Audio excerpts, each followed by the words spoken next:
ಇದು ಕಾವೇರಿ ಇಶ್ಯೂವನ್ನು ರಾಜಕೀಯಗೊಳಿಸ್ತಾ ಇರ್ತಕ್ಕಂಥದ್ದು ರಾಜಕಾರಣಕ್ಕೋಸ್ಕರನೇ ಹೊರತು ಜನರ ಹಿತದೃಷ್ಟಿಯಿಂದಾಗಲಿ ಅಥವಾ ನಾಡಿನ ಹಿತದೃಷ್ಟಿಯಿಂದಾಗಲಿ ಮಾಡ್ತಾ ಇರ್ತಕ್ಕಂಥದ್ದು. ನಾವು ಬಂದ್ ಮಾಡ್ತೀವಿ ಅಂತ ಹೇಳಿದ್ರು, ಬಂದ್ ಮಾಡಲಿಕ್ಕೆ ಪ್ರಜಾಪ್ರಭುತ್ವದಲ್ಲಿ ಎಲ್ರಿಗೂ ಅವಕಾಶ ಇದೆ. ಆದರೆ ಕೋರ್ಟು ಯಾವುದೇ ಫಂಕ್ಷನನ್ನು, ಸಭೆಗಳನ್ನು ನಡೆಸಬಾರ್ದು, ಪ್ರತಿಭಟನೆ ಮಾಡಬಾರ್ದು. ನಾವು ನಮ್ಮ ಫಂಡಮೆಂಟಲ್ ರೈಟನ್ನು ಎಕ್ಸಸೈಸ್ ಮಾಡುವಾಗ ಬೇರೆಯವ್ರ ಫಂಡಮೆಂಟಲ್ ರೈಟ್ಸ್ನು ಕೂಡ ಗಮನದಲ್ಲಿಟ್ಟಿದೆ. ಸಾರ್ವಜನಿಕರ ಹಕ್ಕುಗಳು ಗಮನದಲ್ಲಿಟ್ಟಿದೆ. ಹಾಗಾಗಿ ಅವ್ರಿಗೆ ತೊಂದರೆ ಆಗೋ ರೀತಿಯಲ್ಲಿ ಕೂಡ ನೋಡ್ಕೋಬೇಕು ಅಂತೇಳಿ ನೆನ್ನೆ ಒಂದು ಆದೇಶ ಮಾಡಿದ್ರು. ಅದಕ್ಕೋಸ್ಕರ ನಾವು 144 ಸೆಕ್ಷನ್ ಬೆಂಗಳೂರಿನಲ್ಲಿ ಹಾಕಿದ್ದೆ. ಯಾಕಂದರೆ authority should not allow the people should take the law into the hands ಅಂತ. ಬಿಜೆಪಿಯವರು ಚಡ್ಡಿ ಮೆರವಣಿಗೆ ಮಾಡ್ತಾ ಇದ್ದಾರೆ ಮಂಡ್ಯದಲ್ಲಿ. ಅವ್ರಿಗೆ ಬಿ ಜೆ ಪಿಯವ್ರನ್ನ ಮೊದಲೆಲ್ಲ ನಾವು ಚಡ್ಡಿಗಳು ಅಂತ ಕರಿತಿದ್ದೆವು.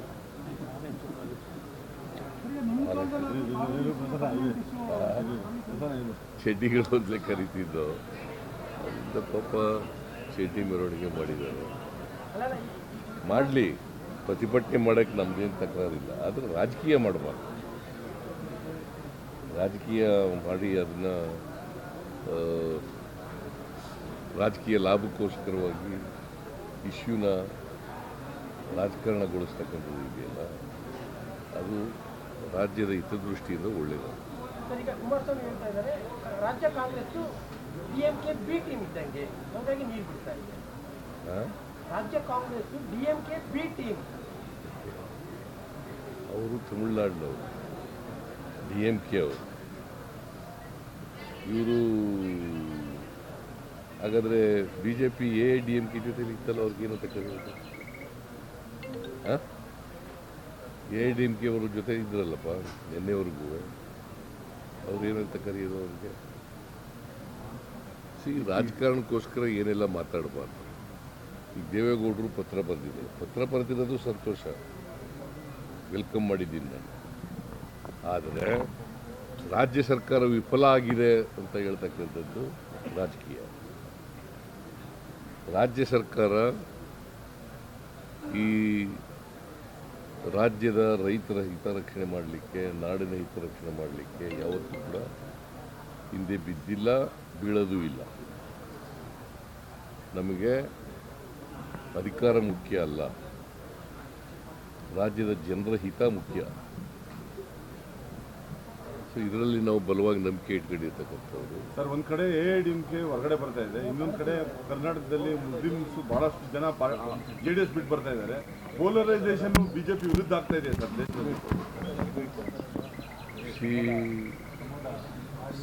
ಇಡೀ ದೇಶದಲ್ಲಿ, ನಾಟ್ ಇನ್ ಕರ್ನಾಟಕ, ಇಡೀ ದೇಶದಲ್ಲಿ BJP ವಿರುದ್ಧವಾದಂಥ ಶಕ್ತಿಗಳು ಈ ಸರಿ ಒಂದುಗೂಡ್ತಕ್ಕಂಥ ಕೆಲಸ ಆಗ್ತದೆ.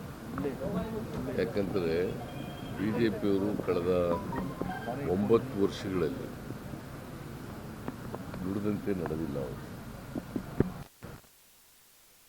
ಅವರನ್ನು ಮುಂದಿಟ್ಟುಕೊಂಡು ಸಮಾಜವನ್ನು ಒಡೆಯತಕ್ಕಂಥ ಕೆಲಸವನ್ನು ಮಾಡಿದ್ದಾರೆ. ಅದಕ್ಕೋಸ್ಕರ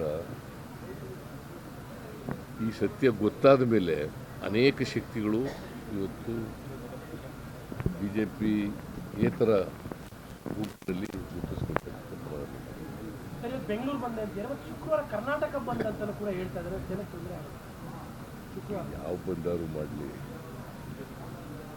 ಬಂದ್ ಮಾಡಬಾರ್ದು, ಆತಾಳ ಮಾಡಬಾರ್ದು, ಮೆರವಣಿಗೆ ಮಾಡಬಾರ್ದು ಅಂತೇಳಿ ಸುಪ್ರೀಂ ಕೋರ್ಟ್ ಡಿಸಿಷನ್ ಇದೆ. ಬಂದ್ ಮಾಡಬಾರ್ದು ಅಂತ ಅನ್ನೋದೇ ಸುಪ್ರೀಂ ಕೋರ್ಟ್ ಡಿಸಿಷನ್. ಬಟ್ ನಾವೇನೋ ಅಡ್ಡಿಪಡಿಸಕ್ಕೆ ಹೋಗಲ್ಲ. ಸರ್, ಇದು medical council of India entrance exam ಮಾಡ್ತಾ ಇದ್ರು. ಈಗ ಝೀರೋ ತೊಗೊಂಡವನನ್ನು ಪಿ ಜಿ ಸೀಟ್ಗೆ ಎಲಿಜಿಬಲ್ ಅಂತ ಅಂದ್ಬಿಟ್ಟು ಮೆರಿಟೋರಿಯಸ್ ಸ್ಟೂಡೆಂಟ್ಗೂ ತೊಂದರೆ ಆಗ್ತಾ ಇದೆ, ರಿಸರ್ವೇಷನ್ ಸ್ಟೂಡೆಂಟ್ಗೂ ತೊಂದರೆ ಆಗುತ್ತೆ, ದುಡ್ಡಿರೋನಿಗೆ ಸೀಟ್ ಸಿಗುವಂಥ ಒಂದು ಪರಿಸ್ಥಿತಿ ಬರುತ್ತಿಲ್ಲ. ಈಗಾಗಲೇ NEP ಬಂದು ಅರ್ಧ ಅಧ್ವಾನ ಆಗಿದೆ. ಮೊನ್ನೆ ಮೆಡಿಕಲ್ ಕೌನ್ಸಿಲ್ ಆಫ್ ಇಂಡಿಯಾದವರು ಈ ಥರದ್ದೊಂದು ಆರ್ಡರ್ ಮಾಡಿದ್ದಾರೆ, ಇವಾಗ ಝೀರೋ ತೊಗೊಂಡ್ರೂ ಎಂಟ್ರೆನ್ಸ್ ಎಕ್ಸಾಮಲ್ಲಿ ಸೀಟ್ ತೊಗೊಬೋದು ಪಿ ಜಿಯಲ್ಲಿ ಅಂತ. It is not correct. ನಾವು ಈಗ ಮೆರಿಟ್ ಮೇಲೆ ಸೀಟ್ ಕೊಡಬೇಕು ಅಂತಲ್ವ, ಆ ಥರ ಜೀರೋ ತಗೊಂಡ್ರು ಕೂಡ ಇದರಲ್ಲಿ ಎಂಟ್ರೆನ್ಸ್ ಎಕ್ಸಾಮಿನೇಷನ್ ಜೀರೋ ತಗೊಂಡಿರೋ ಕೂಡ ಸೀಟ್ ಕ್ಯಾಪಿಟೇಷನ್ ಪ್ರಮೋಟ್ ಮಾಡಿದಂಗೆ ಅದಕ್ಕೂ ಒಂದು ಬೆಂಚ್ ಮಾರ್ಕನ್ನು ಮಾಡಬೇಕಾಗುತ್ತೆ.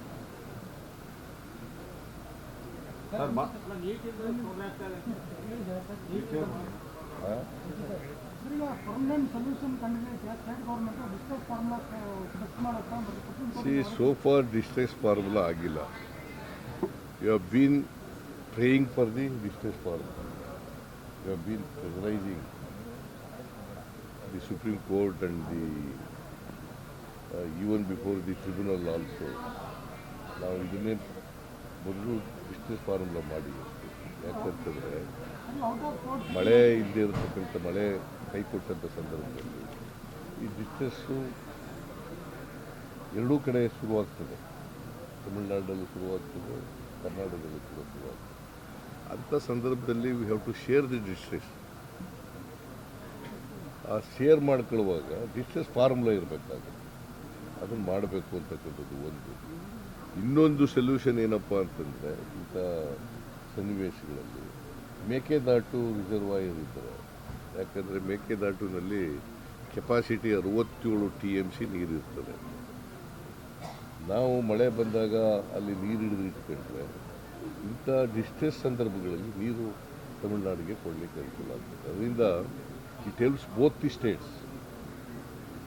ತಮಿಳುನಾಡಿಗೂ ಅನುಕೂಲ ಆಗ್ತದೆ, ಕರ್ನಾಟಕಕ್ಕೂ ಅನುಕೂಲ ಆಗ್ತದೆ. 4,800 ಕೋಟಿ ಕೇಳಿದಿರಲ್ಲ ಸರ್, ಹೆಂಗಿದೆ ಸರ್ ರೆಸ್ಪಾನ್ಸ್? ಯಾವುದು ಈ ಬರ ಪರಿಹಾರದ ಬಗ್ಗೆ ನೀವು ಗೌರ್ಮೆಂಟ್ ಆಫ್ ಕರ್ನಾಟಕ? ಇಲ್ಲ, ನಾನು ಕಳಿಸ್ತಾ ಇದ್ದೀನಿ ಮಿನಿಸ್ಟರ್ಗೆ. ಇನ್ನೂ ಅವ್ರ ರೆಸ್ಪಾನ್ಸ್ ಗೊತ್ತಾಗಿಲ್ಲ. Krishna Byre Gowda is going there and he will meet home minister, agriculture minister ಇದೆಲ್ಲ ಭೇಟಿ ಮಾಡ್ಕೊಂಡು ಬರ್ತಾರೆ. ಅವ್ರಿಗೆ ಅಲ್ಲಿ ಗೊತ್ತಾಗುತ್ತೆ ಏನು. ಸರಿ, ಕೇಂದ್ರದಿಂದ ತಜ್ಞರು ಬಂದು ಇಲ್ಲಿ ವಾಸ್ತವನ್ನ ಪರಿಶೀಲನೆ ಮಾಡಬೇಕು, ವರದಿ ಕೊಡಬೇಕು ಅಂತ ಹೇಳಿ ತಾವು ಮನವಿ ಮಾಡಿದ್ರಿ. ಅದೇನು ರೆಸ್ಪಾಂಡ್? ನಾನು ಮಾಡಿದ್ದೀನಪ್ಪ. ನಾನು 2 ಲೆಟರ್ ನಾವು ಬರೆದಿದ್ದೀವಿ. ಅದನ್ನು ದೇವೇಗೌಡರು ಮಾಡಿದ್ದಾರೆ. ಈಗ ಹೊಸ ಸ್ನೇಹ ಶುರುವಾಗಿದೆಯಲ್ಲ, ಏನಾದ್ರು ದೇವೇಗೌಡರು ಮಾತು ಕೇಳ್ಕೊಂಡು ಲೆಟರ್ ರೆಸ್ಪಾನ್ಸ್ ಬಂದಿದೆಯಾ ಅಂತ ಸರ್ ಅಲ್ಲಿಂದ? ಸರ್ ಅಲ್ಲಿಂದ ರೆಸ್ಪಾನ್ಸ್ ಸೋಫಾರ್ ಬಂದಿಲ್ಲ, ನನ್ನ ಲೆಟರ್ಗೆ ಬಂದಿಲ್ಲ. ಯಾಕೆ ಅದನ್ನ ರೆಸ್ಪಾನ್ಸ್ ಬರ್ತಾ ಇಲ್ಲ ಸರ್? ಅದು ಬಂದ್ರೆ ಸಮಸ್ಯೆ ಅರ್ಧ ಬಗೆಹರಿಬಹುದಲ್ವಾ ಅಂತ. ಬಿಜೆಪಿ ಅವ್ರಿಗೆ ಹೇಳಿ ಚಡ್ಡಿ ಮೆರವಣಿಗೆ ಮಾಡೋದು ಬಿಟ್ಬಿಟ್ಟು ಇದು ಮಾಡಿದ್ರಪ್ಪ. 25 ಜನ MP ಗಳಿದ್ದೀರಿ, ಒತ್ತಡ ಹಾಕಿ ಪ್ರೈಮ್ ಮಿನಿಸ್ಟರ್ಗೆ ಅಂತ ನಾವು ಮೊದಲಿಂದ ಹೇಳ್ತಾ ಇದ್ದೀವಿ. ಮಾತುಕತೆ ಮೂಲಕ ಬಗೆಹರಿಸ್ಕೋಬೇಕು ಅಂತ. ಈಗ ನೀರು ಎಷ್ಟು ಬಿಡಬೇಕು ಅನ್ನೋದು ನಾರ್ಮಲ್ ಇಯರ್ನಲ್ಲಿ ಹೇಳ್ಬಿಟ್ಟಿದ್ದಾರೆ. ಸುಪ್ರೀಂ ಕೋರ್ಟ್ನವ್ರು ಹೇಳ್ಬಿಟ್ಟಿದ್ದಾರೆ 177.25 TMC ನೀರು ಬಿಡಬೇಕು ನಾರ್ಮಲ್ ಇಯರ್ನಲ್ಲಿ. ಡಿಸ್ಟ್ರೆಸ್ ಪೀರಿಯಡ್ನಲ್ಲಿ ಡಿಸ್ಟ್ರೆಸ್ ಫಾರ್ಮುಲಾ ಆಗಿಲ್ಲ. ಆಗ ಅದಕ್ಕೋಸ್ಕರ ಏನು ಹೇಳೋ ಪ್ರಶ್ನೆ ಕೇಳೋದು, ಔಟ್ ಆಫ್ ಕೋರ್ಟ್ ಸೆಟ್ಲ್ಮೆಂಟ್. ಇಂಥ ಸಂದರ್ಭಗಳಲ್ಲಿ ಸೆಟ್ಲ್ಮೆಂಟೇ ಮುಖ್ಯ ಅಲ್ವಾ? ಸೆಟ್ಲ್ಮೆಂಟ್ ಮಾಡ್ಕೊಳ್ಳೋದಾದ್ರೆ ಇದಕ್ಕೆ ಪ್ರೈಮ್ ಮಿನಿಸ್ಟರ್ ಶುಡ್ ಇಂಟರ್ವ್ಯೂನ್. ಬಿಜೆಪಿ ಮತ್ತು JDS ಇಬ್ಬರು ಕೂಡ ಒಂದು ಮೂಡ್ ಹೇಳ್ತಾ ಇದ್ದಾರೆ. ಕಾಂಗ್ರೆಸ್ ಸರ್ಕಾರ ಚೆನ್ನಾಗಿ ವಾದ ಮಾಡಲಿಲ್ಲ, ಹಂಗಾಗಿ ನೀರು ಬಿಡೋ ಪರಿಸ್ಥಿತಿ ಬಂದಿದೆ ಅಂತ ಎಲ್ಲ ಹೋರಾಟಗಾರರು ಹೇಳ್ತಾ ಇರೋದು. ಅವ್ರು ಅದನ್ನೇ ಎಲ್ಲರ ಕಾಲದಲ್ಲೂ ಇದೇ ಲೀಗಲ್ ಟೀಮಲ್ಲೂ ಇದ್ದದ್ದು. ದೇವೇಗೌಡರ ಕಾಲದಲ್ಲೂ ಇದೇ ಲೀಗಲ್ ಟೀಮು, BJP ಅವ್ರ ಕಾಲದಲ್ಲೂ ಇದೇ ಲೀಗಲ್ ಟೀಮು, ಅದಕ್ಕಿಂತ ಹಿಂದೆನೂ ಇದೇ ಲೀಗಲ್ ಟೀಮು, ಈಗಲೂ ಅದೇ ಲೀಗಲ್ ಟೀಮ್. ಆ ಲೀಗಲ್ ಟೀಮ್ ಮೂಲಕ ಆರ್ಗ್ಯುಮೆಂಟ್ ಮಾಡಿಸಿದ್ದೀವಿ. ಸಮರ್ಥವಾಗಿ ಆರ್ಗ್ಯುಮೆಂಟ್ ಮಾಡಿದ್ರೂ ಕೂಡ ರೆಗ್ಯುಲೇಟರಿ ಕಮಿಟಿ ಮುಂದೆ ಬಹಳ ಸಮರ್ಥವಾಗಿ ನಾವು ನಮ್ಮ ಪರಿಸ್ಥಿತಿ, ವಾಸ್ತವ ಪರಿಸ್ಥಿತಿನ ಎಕ್ಸ್ಪ್ಲೈನ್ ಮಾಡಿದ್ರು ಕೂಡ ನಮಗೆ ಈ ಥರದ ನೀರು 5,000 ಕ್ಯೂಸೆಕ್ಸ್ ನೀರನ್ನು ಬಿಡಬೇಕು ಅಂತ ಮಾಡಿದ್ದಾರೆ. ಮತ್ತೆ ಇವತ್ತಿದೆ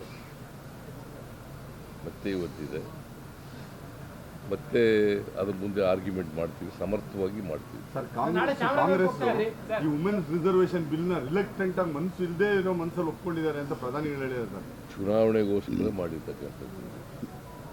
ಇವರು ನಿಜವಾಗಿ ಹೆಣ್ಮಕ್ಳಿಗೆ ರಿಸರ್ವೇಷನ್ ಕೊಡಬೇಕು ಅಂತಕ್ಕಂಥ ಪ್ರಾಮಾಣಿಕತೆ ಇದೆ.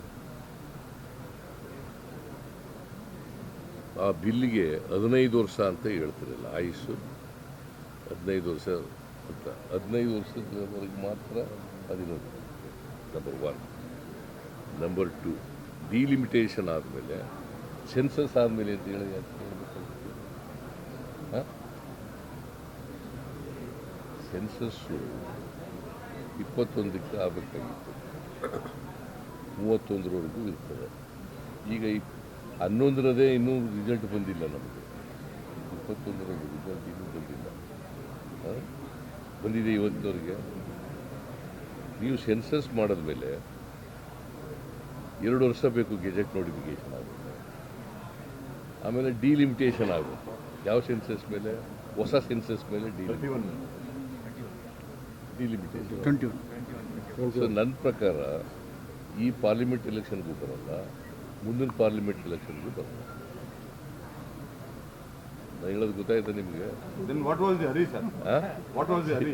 ಮತ್ತೆ ಇಷ್ಟೆಲ್ಲ ಇದ್ರೂ ಕೂಡ ತರಾತುರಿನಲ್ಲಿ ಆತಾತುರವಾಗಿ ಯಾಕೆ ಮಾಡಬೇಕಾಗಿತ್ತು? ಹೆಣ್ಮಕ್ಳು ಸಹಾಯ ಮಾಡಬೇಕಾಗಿತ್ತಲ್ಲಪ್ಪ, ಮಾಡಬೇಕು ಅನ್ನೋದು ಮನಸ್ಸಿದ್ದು. ಈಗ ಇದ್ರ ಮೇಲೆ ಮಾಡ್ಬೋದಾಗಿತ್ತಲ್ಲ. ಜನಸಂಖ್ಯೆ ಈಗ ಏನು ಎಕ್ಸಿಸ್ಟಿಂಗ್ ರಿಸರ್ವೇಷನ್ ಅದ್ರ ಮೇಲೆ ಮಾಡ್ಬೋದಾಗಿತ್ತು, ಹಳೆಯದ್ರ ಮೇಲೆ ಮಾಡ್ಬೋದಾಗಿತ್ತಲ್ಲ. ಡಿಲಿಮಿಟೇಷನ್ನು 26ಕ್ಕೆ ಆಗೋದು, ಇನ್ನು 2026. ಅದು 2 ವರ್ಷ ಆಗುತ್ತೆ. 28ಕ್ಕೆ ಮುಗಿತದೆ. 28ಕ್ಕೆ ಕಂಪ್ಲೀಟ್ ಆಗ್ತದೆ. ಸೊ 28 ಆದಮೇಲೆ ಇನ್ನು ಎಲೆಕ್ಷನ್ ಏನಿದ್ರು ಇಲ್ಲಿ ಗೃಹಲಕ್ಷ್ಮಿ ವರ್ಕ್ ಆದಾಗ ಅದು ವರ್ಕ್ ಆಗುತ್ತೆ ಅಂತ. ಇಲ್ಲಿ ಗೃಹಲಕ್ಷ್ಮಿ ವರ್ಕ್ ಆದಾಗ ಅದು ವರ್ಕ್ ಆಗುತ್ತೆ ಅಂತ. ಗೃಹಲಕ್ಷ್ಮಿ ಇಲ್ಲ ಆಯ್ತಲ್ಲ, ಚೆನ್ನಾಗಿ ಆ ಥರ ಆಗುತ್ತೆ.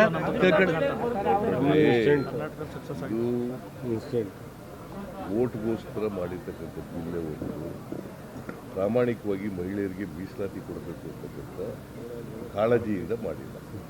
ನಾಳೆ ಚಾಮರಾಜನಗರಕ್ಕೆ ಹೋಗ್ತಾ ಇದ್ರಿ, ಹಿಂದೆನೂ ಕೂಡ ಬಹಳ ಸತಿ ಹೋದ್ರಿ, 5 ವರ್ಷ ಗಟ್ಟಿಯಾಗಿದ್ರಿ. ನೀವು ಈ ಸತಿ ಏನಂತ ಹಿಂದೆ ಬಹಳ ಸತಿ ಚಾಮರಾಜನಗರಕ್ಕೆ 5 ವರ್ಷ ಗಟ್ಟಿಯಾಗಿ ಆಡಳಿತ ನಾಳೆ ಹೋಗ್ತಾ ಇದ್ರಿ, ಈಗಲೂ ಗಟ್ಟಿಯಾಗಿರ್ತೀವಿ. ನಾನು ಯಾವಾಗಲೂ ಗಟ್ಟಿಯಾಗಿರ್ತೀನಿ. ನೀವು ಸಡ್ಲ ಮಾಡೋಕ್ಕೆ ಪ್ರಯತ್ನ ಬಿಜೆಪಿಯವರು ಅದರಿಂದ ನಾನು ಗಟ್ಟಿಯಾಗಿದ್ದೇ ಇರ್ತೀನಿ. ನಿಮ್ಮಿಂದ ಅಪವಾದ ಹೋಗಿದೆ ಸರ್. ಅಲ್ಲ, ನಿಮ್ಮಿಂದ ಅಪವಾದ ಹೊರಟೋಯ್ತು ಚಾಮರಾಜನಗರಕ್ಕೆ. ಅಪವಾದನೇ ಇಲ್ಲ ಈಗ.